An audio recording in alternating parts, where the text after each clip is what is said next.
Are you running from danger and looking for a safe place to rebuild your life? Canada may be the answer.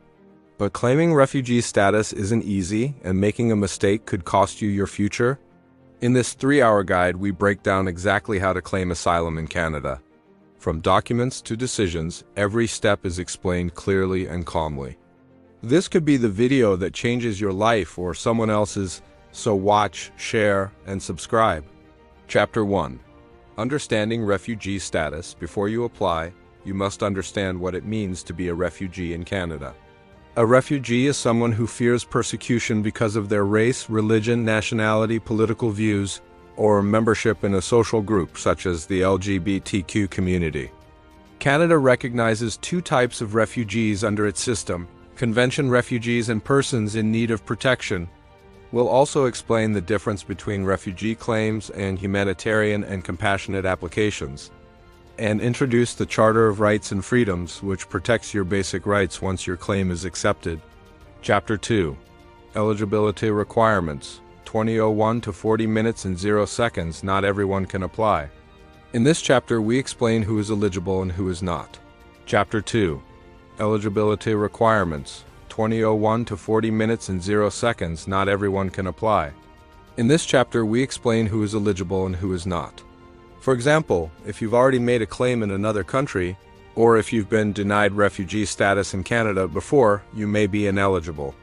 Canada also applies the Safe Third Country Agreement with the US, which blocks some claimants at the land border unless you meet certain exemptions like having family in Canada.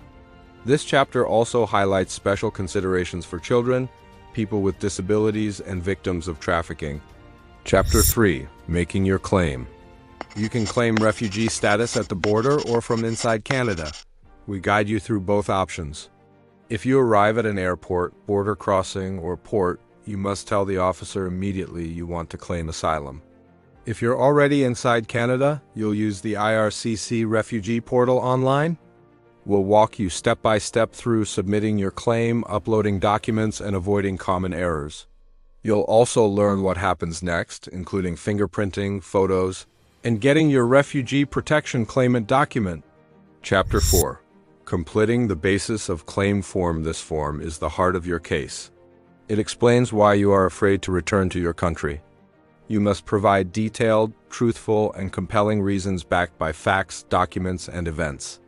We'll break down each section of the form, give you tips on writing your personal story, and even walk through sample answers from successful claims.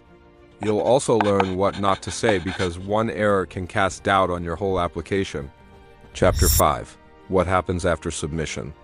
Once your claim is submitted, the Canadian government will decide if your application is eligible for referral to the Immigration and Refugee Board.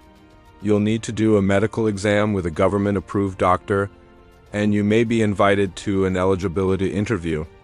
We'll also explain how and when you can apply for a work permit and access interim federal health program benefits for basic health care coverage. Chapter 6. Preparing for your refugee hearing. If your claim is accepted for review, you'll receive a refugee hearing date at the IRB's Refugee Protection Division. This chapter helps you get ready. You'll learn how to organize your documents, prepare evidence, respond to questioning, and work with interpreters or legal counsel. We'll share practice questions, what the member is looking for, and how to stay calm under pressure. Chapter 7. After the decision. If your claim is approved, you become a protected person and can apply for permanent residency. We'll explain how and when to do that. If your claim is denied, you may still be able to appeal or apply for a pre-removal risk assessment to stay in Canada. We'll also cover voluntary departure, deportation timelines, and legal resources that could help you fight to stay. Chapter 8. Resources and support. There are organizations that want to help you. In this section, we list free and low-cost services, legal aid programs by province settlement agencies that help with housing, food and jobs, refugee shelters and networks, counseling and mental health programs for trauma recovery. This is your complete roadmap to claiming refugee status in Canada. If this guide helped you or someone you care about, please give it a thumbs up. Share it in WhatsApp groups, refugee communities, and with anyone searching for hope. Subscribe to our channel for more Canadian immigration and refugee survival content, and remember, Your new life starts with knowledge and the courage to take the first step. Stay safe and welcome to Canada.